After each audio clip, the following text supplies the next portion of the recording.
কমিশ্যনটো ভগৱন্তই পোনপটীয়াকৈ দিব যিজনে অনুষ্ঠানটো অনুষ্ঠিত কৰিছে। আমাৰ উদ্দেশ্য হ'ব লাগে সেইটো। এইকাৰণে মহাপুৰুষ মাধৱদেৱে লিখি থৈছে তাৰ ওপৰত, তাৰাসৱে ধন্য, তাৰাসৱে পূজ্য, তাৰাসে সুহৃদ জন, কলি যুগে হৰি, আনক বোলাৱে আপোনো কৰে কীৰ্তন। গতিকে আন ভাল হ'লেও নহ'ব, আমি নিজেও ভাল হ'বলৈ চেষ্টা কৰিব লাগিব। এয়া হ'ল ভাগৱতে দিয়া আদৰ্শ। ইয়াৰ পাছত কি কৈছে আমি অকণমান শুনি লওঁ। কৃষ্ণ অষ্টম অধ্যায় দুলৰি কংসৰ দ্বাৰা ক্ষমা ভিক্ষা। হে ৰাম পাছে যুগ মায়া, হাঁহিয়া বুলন্ত সোণৰে কংস নিষ্ফল, আমাক মাৰিয়া কোন ফল পাইবি, যাইবি পাপীৰ হাতল। যি ঠাইত সি ঠাইত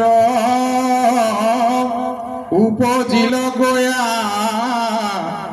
তোৰ পূৰ্ব প্ৰাণ বৈৰী, দুখী দৈৱ কি ক ব্যৰ্থ হিংসা কৰ, অধুগতি যাইবি মৰি।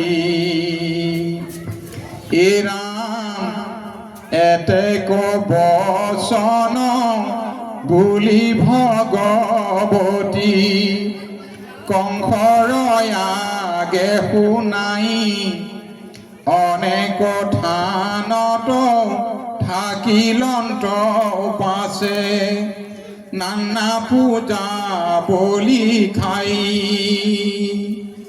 হেন শুনি কংসে বিস্ময় গুণই, কিনো অদ্ভুত কৰ, আচুক মনুষ্য দেৱে মিছা মাতৈ, কি ভৈল কালৰ ধৰ্ম। হে ৰাম আকাশী বচন শুনিয়া ভাগিন, এ গণক মাৰিলো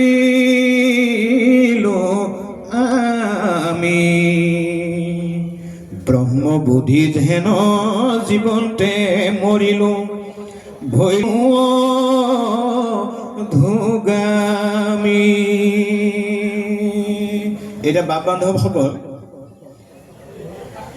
নিজৰ ভগিনী অৰ্থাৎ নিজৰ ভগিনীয়েকৰ এনে অৱস্থা কৰাবনৰ অৱস্থাটো দেখিলে এতিয়া আপুনি অকণমান অনুভৱ কৰক, তেনে যদি ব্যৱহাৰ আমি পিতৃ মাতৃ কৰোঁ, গৰ্ভস্থ পিতৃ মাতৃ কৰোঁ, তাৰ অপৰাধটো কিমান হ'ব পাৰে বাৰু? সামান্য অপৰাধ বুলি ভাবক, ভনীয়েকক অপব্যৱহাৰ কৰিছে, কিবা কৰিলে সামান্য অপৰাধ আছিল। অপৰাধটো কৰাৰ পাছত যোগমায়াই আকাশ মাৰ্গৰে তেওঁক সতিয়নি দি থৈ গৈছে। মানে ইয়াৰ পৰা এটা কথা বুজাইছে আমাক যে ভগৱন্ত অকল ইয়াতে নাই, আকাশতে পাতালে সকলোতে ভগৱন্তই আছে।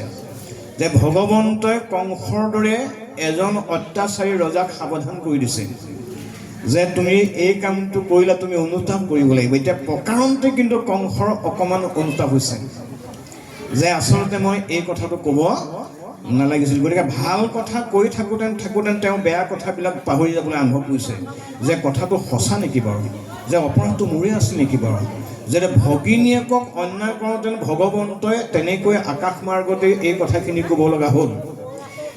পিতৃ মাতৃক যদি আমি অন্যায় কৰোঁ, পিতৃ মাতৃক যদি আমি হিংসা কৰোঁ, গৰ্ভস্থ পিতৃ মাতৃক যদি আমি অমানৱীয়তা জ্ঞান কৰোঁ, তেতিয়াহ'লে আমাৰ অৱস্থা কি হ'ব? বেদত প্ৰশ্ন আছে, বেদে তাৰ উত্তৰ দিছে। অপুত্ৰ হৈয়া যদি পিতৃক নোপোষে, সিটো যে আবাত বাতি, তাহাৰ মাংসক তাহাক খুৱাইবে, যমৰ কিংকৰে কাটি। যে গৰ্ভস্থ পিতৃ মাতৃক অন্যায় কৰা পুত্ৰ কন্যাই যমে বোলে সেই পুত্ৰক নিজে কাটিব, যমে কাটিব, কাটি পেলাই বোলে পুত্ৰ কইনাক ভক্ষণ কৰাব। ইমান নিকৃষ্ট শব্দ প্ৰয়োগ কৰিছে। এইবিলাক আমি জানিলেহে পিতৃ মাতৃৰ প্ৰতি শ্ৰদ্ধা আহিব, পিতৃ মাতৃৰ প্ৰতি ভক্তি কেতিয়া আহিব? আমি অপৰাধ আৰু উপকাৰ কৰিলে কি লাভ হ'ব? গতিকে উপকাৰ কৰিলে কি লাভ হয়, এইটো অপকাৰ কৰিলে লাভ হ'ব। উপকাৰ কৰিলে কি লাভ হ'ব? ভাগৱতে ইমান ধুনীয়াকৈ কৈছে। নৃসিংহ প্ৰভুৱে ভগৱন্ত নৃসিংহ প্ৰভুৱে যেতিয়া প্ৰহ্লাদক পাইছিল, প্ৰহ্লাদক ক'লে এতিয়া তই কচোন মই তোক কি দিব লাগে? তেতিয়া প্ৰহ্লাদে কৈছিল, মোক পাৰিলে এতিয়া তুমি পিতৃৰ মুখ্যটো মই কামনা কৰোঁ, মানে এটা স্থান দিব লাগে। তেতিয়া নৃসিংহ প্ৰভুৱে উত্তৰ দিছিল, তোক 16টা শাস্তি দিয়াৰ পাছত আকৌ তই পিতৃৰ মান্যতা কেলৈ কৰিছ? তেতিয়া প্ৰহ্লাদক উত্তৰ দিছে কি বুলি, যে তই হেন পুত্ৰ ভৈলি যাৰ, তোৰ নিচিনা পুত্ৰ যদি ক'ৰবাত জন্ম হয় 21 পুৰুষ তই কৰিলি উদ্ধাৰ। গতিকে ভাল পুত্ৰটোৱে চাচোন কিমান উদ্ধাৰ কৰিব পাৰে, আৰু বেয়া পুত্ৰটো ভগৱন্তই কি কৈছে, তোৰ মাংস তোকেই খুৱাম বুলি কৈছে। গতিকে দুটা বস্তু আমাৰ ভাগৱতে দেখুৱাইছে। গতিকে আমি যিমান পাৰোঁ পিতৃ মাতৃক সদায় ঈশ্বৰতকৈ ভাল পাবলৈ শিকিব লাগে। পিতৃ মাতৃক ঈশ্বৰতকৈ ভাল পোৱা পুত্ৰই কেতিয়াও পিতৃ মাতৃৰ অভিশপ্ত হ'ব নোৱাৰে। এইবিলাক হ'ল ভাগৱত দৰ্শন আছে। গতিকে এতিয়া আমাক বুজাইছে, কংসই অনুতাপ কৰিছে আকৌ কি অপাপ কৰি যদি অনুতাপ কৰে, তাৰ ভৈল পায়চিত্ৰ, কৃষ্ণক স্মৰণেহে মুখ্য পায়চিত্ৰ, শাস্ত্ৰৰ ইটো নিৰ্ণীত। এতিয়াৰ পৰা কি ক'লে, কংসই খালি শুওঁতেন বহোঁতেন খাওঁতেন জোৰে যায়, খালি কৃষ্ণ কৃষ্ণ কৃষ্ণ কৃষ্ণ।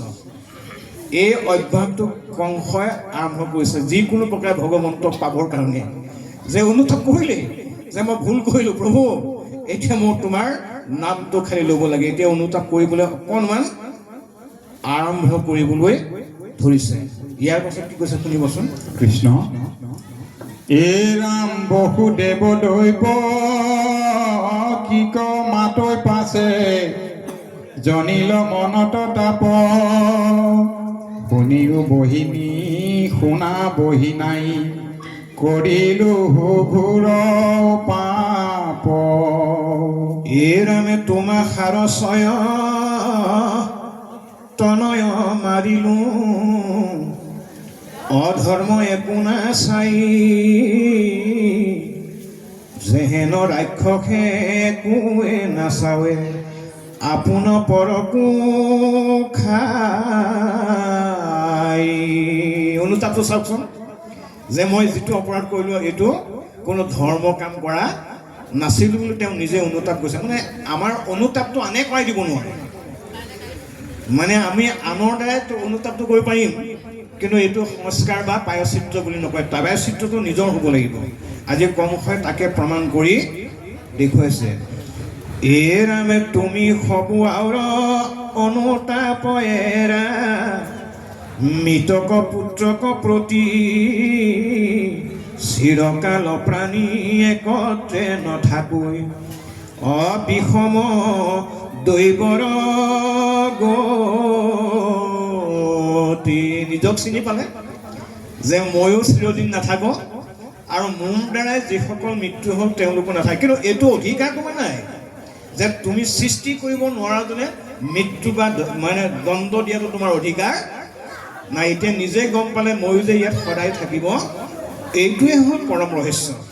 গতিকে ৰহস্য কথাখিনি এতিয়া প্ৰকাৰণতে কংসই অনুতাপ কৰি অনুভৱ কৰি প্ৰকাশ কৰি শুনাই আছে। কৃষ্ণ এ ৰাম পঞ্চভূত দেহ ইহে নষ্ট হুই, আত্মাৰ মৰণ নাই, হেন বিষমৰি মহিয় এ ৰাম, হেন বিমৰিষ কৰৈ যিটো প্ৰাণী, নথাকৈ শুকৰ ঠাই, হেন জানি সবে খেদ পৰিহৰা, মৰা ভাগিনীক লাগি, তাসম্বাৰ হৈবে এহিহে লিখিত, মই ভৈলো বধ ভাগি। এতিয়া কংসই ঘোষণা কৰা কথাটো ইমান ধুনীয়াকৈ বুজাইছে যে মই বুজি পালোঁ মৃত্যু কাৰ আছে বাৰু? মৃত্যু আছে কেৱল দেহৰ, আত্মাৰ মৃত্যু নাই। মোৰ দ্বাৰাই যিসকল মৃত্যু হৈছিলে সেইসকল আচলতে মৃত্যু হোৱা নাই। আত্মাৰ মৃত্যু নাই, জীৱৰ মৃত্যু নাই। এটা দেহৰ পৰা এটা জীৱ অন্য এটা সজালৈ যাবৰ কাৰণে মাত্ৰ এক নিমিষ সময় লাগে। নিমিষটো গীতাত এনেকৈ কৈছে, এডাল চিনা জোকে এডাল তৃণৰ পৰা এডাল তৃণলৈ যাবলৈ যিমানকণ সময় লাগে, কৰ্মফলে এটা জীৱই এটা জীৱৰ সজাত বন্দী হ'বলৈ সিমানকণ সময়ে লাগে। কেতিয়াবা অকণমান আউল লাগি আহোঁতে দেৰি হয়, সেইকাৰণে আমাৰ মাতৃসকলে জানিব তেতিয়া উশাহটো কমাই আহে। মানে আচলতে ইয়াৰ পৰা গৈ ইয়াত সজাবলৈ চৈতন্য হ'বলৈ অকণমান সময় লাগে। গতিকে সেইকাৰণে গৈ পেলাই অকণমান কেতিয়াবা দেৰি লগাও দেখিবলৈ পোৱা যায়। যেন জোকে তৃণ পাৰিলে এৰয় অপৰ, জীৱৰ দেহৰ জানা সেহি পতন্তৰ। এতিয়া আমাৰ মৃত্যু কাৰ আছে দেহৰ?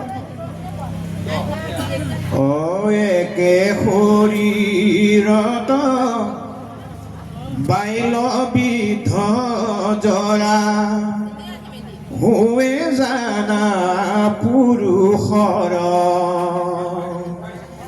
দেহ এৰি জীৱে অন্য দেহ ধৰে, মৃত্যু সেই পতন্তৰ। সেই কংসই বুজাইছে। এতিয়া যি কংসই বধ কৰিবলৈ ভয় নকৰিলে, এতিয়া সেই কংসই অনুতাপ কৰি কৈছে যে তোমালোকো চিৰদিন নাথাকা, ময়ো চিৰদিন নাথাকোঁ।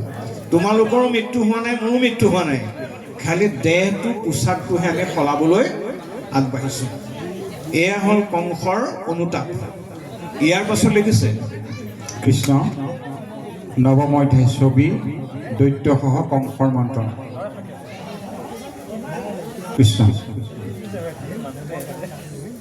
কৃষ্ণ কৃষ্ণ। ৰাম হেন জানি সবে খেদ পৰিহৰা, মৰা ভাগিনীক লাগি পাসম্বাৰ হুইবে এহিহে লিখিত, মই ভৈলো বধ ভাগি।